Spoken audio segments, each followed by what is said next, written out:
feelings changed. I had no one to hold me close when I was feeling pain. I want to welcome y'all to the first episode of Trench Talk TV, where we try to explore, educate, and exhibit perspectives from trenches all over the place. And here today with us, we have a man, some may know him as a politician, some may know him as an activist, author, or even an educator. Ladies and gentlemen, a man of many hats, I'd like to introduce you all to Mr. Lael Montgomery. How y'all doing out there, man? Thanks for having me on Trench Talk. Man, Trench Talk TV, happy to have you. We've been trying to get this together for a minute. Now we got you here. You got an interesting story, man. You're not a rapper or whatnot. A lot of people might not know you. Could you please introduce yourself to us? Man, I'm Lael Montgomery. Currently, I'm a city councilman in Zachary.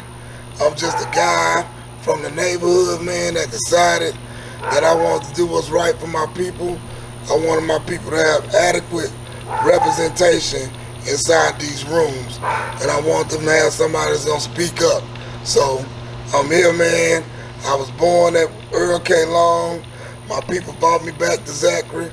I've been living in the avenues ever since. I got 9 brothers and sisters from my father, Ernest Montgomery, my deceased mother, Janice Montgomery, Janice Butler Montgomery. So you're born in Zachary, 9 siblings. That's all on your mama's side? Yeah, 9 siblings with my mom and daddy, 5 girls, 5 boys, and my daddy got like 4 outside, man. Papa was a rolling stone. So about 14 siblings, and where you fell in that lineup? I'm number 8.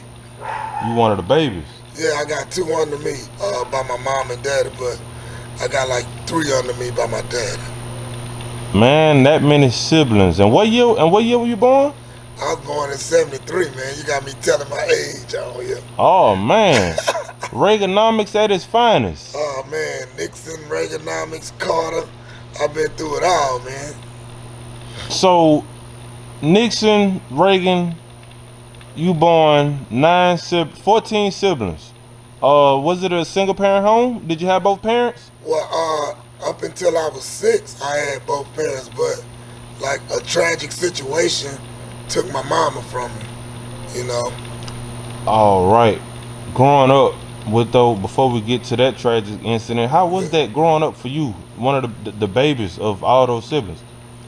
Man, I ain't gonna lie to you. Growing up with those siblings, they help you get through the pain, man. Like, it was fun growing up. They gave me a lot of inspiration. It was like I matured faster than everybody else because my older sister is like 9 years older than me. So I was getting game that the rest of those kids wasn't getting. So I would say I grew up a lot faster than the average kid at my age. What would you say y'all financial state was at this time? Would you say y'all were middle class? Man, we was under the lower class, man. We was poor. Like, we don't even get the other OR. We was poor. Poor? Poor. Yeah, we couldn't afford to put the OR on that sentence. I think you had a lot of what do you call it? Air pudding?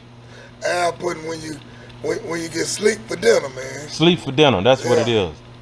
Yeah, so man, the struggle, man, I embrace it because it made me who I am, man. It made me appreciate life. Makes you appreciate the little things. Do you feel like, did you know that you were poor growing up? Oh yeah, I knew I was poor. It wasn't no secret. Didn't bother you one way or another? You had family though? It didn't bother. We had family, man. We played. We made slingshots. We played marbles with rocks, footballs with socks. We made the basketball rim out the 20-inch tie rim.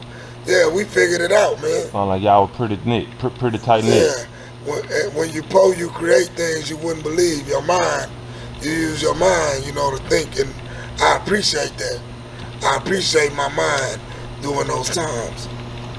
6 years old, you said a tragic event happened. Can you walk us through that? Man, I'll walk you through that, man. When I was 6, man, my mom and my dad, they would fight all the time because my dad, he wanted to run the streets. He had 10 kids. My mom was working like 2-3 jobs, nurse. I know she worked at Bell South, which is now AT&T, right? Right. So she worked, man. She come home, he wouldn't be there. Every time, any money laying around, he would take it. Like my dad was suffering from addiction, drugs and alcohol. So he was a joint. I got you. Yeah, so of course you know how that story rolls. So one night, my mom had some money for my sister, and my dad had took it.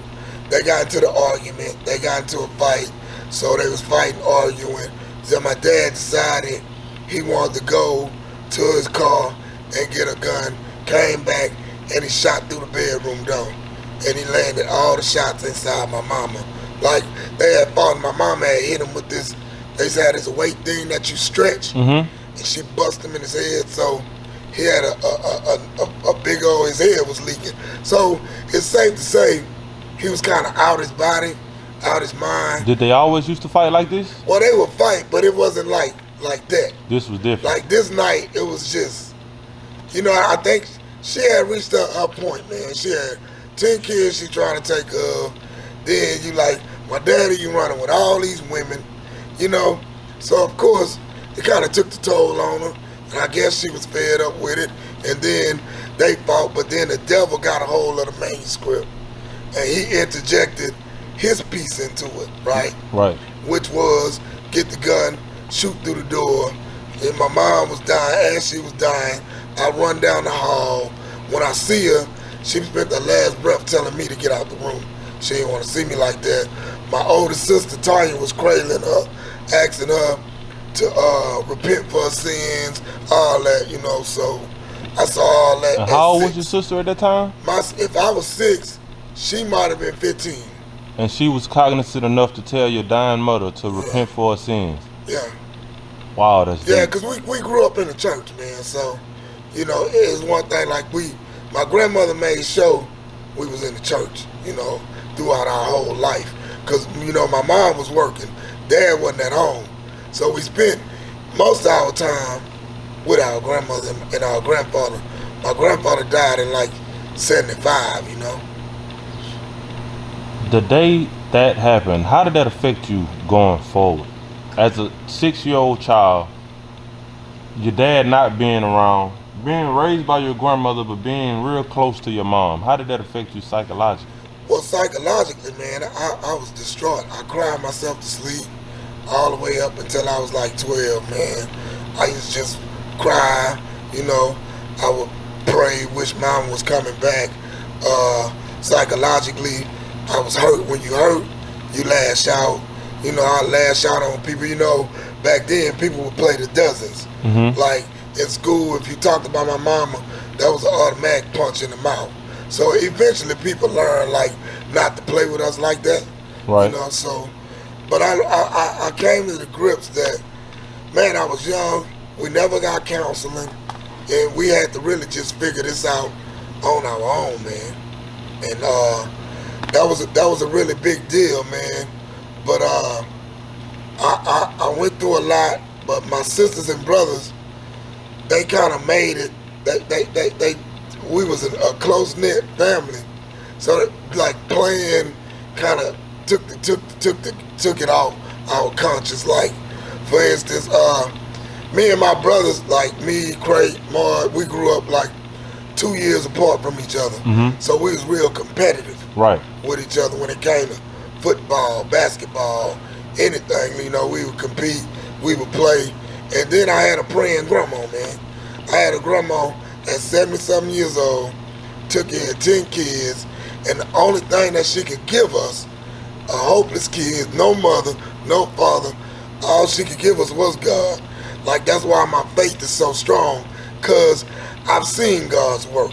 I've heard my grandmother praying, and I've seen her go to the mailbox and find a check. Like, we was, back then, it's the first and third. Right. Only time money was coming was the first and third. Like, for her to go to the mailbox any other time and get a check, like, that's nothing but God, man. So she really instilled that in us, and I got to give it up to God. Like, without God, man, I wouldn't be here. I know that's right. Yeah. What year did that happen?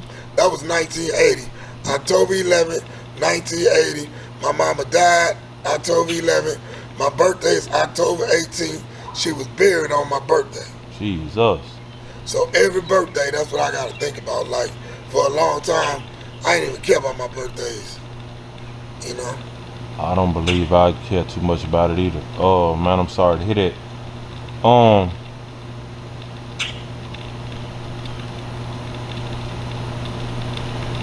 1980, 14 siblings.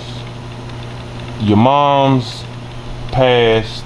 Your dad, he's did he get arrested? He's going to jail? Yeah, he went to jail. He did 7 years. Now in 1980, I didn't have 14 siblings. You give it up, but I had 10. I got you. Yeah, like we had 10, and I think we had like 2 more on the side. But we didn't really know about them in 1980. Gotcha. You know? Gotcha. All right, your dad, you said 7 years. Yeah.